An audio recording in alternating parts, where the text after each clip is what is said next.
নিশ্চিত করেছেন যে তার যে সন্তান রয়েছে, তার স্ত্রী রয়েছে, বাবা মা রয়েছে, তাদের দেখভালের যে দায়িত্ব সেটা রাষ্ট্র গ্রহণ করবে।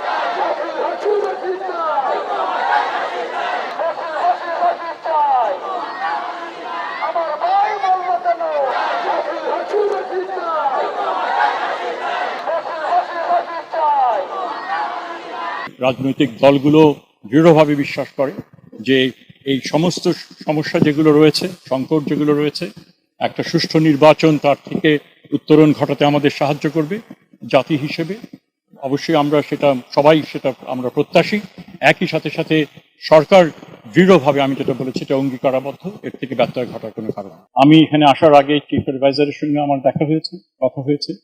উনি আমাকে বলছেন তুমি কথা বলো, সেগুলো কথা বলে আমরা বসে নিরূপণ করব এবং আমাদের লোকাল অ্যাডমিনিস্ট্রেশন যারা আছে তাদের সাথে মাধ্যমে এই যোগাযোগটা হবে। তবে নিশ্চিত করেছেন যে তার যে সন্তান রয়েছে, তার স্ত্রী রয়েছে, বাবা মা রয়েছে, তাদের দেখভালের যে দায়িত্ব সেটা রাষ্ট্র গ্রহণ করবে।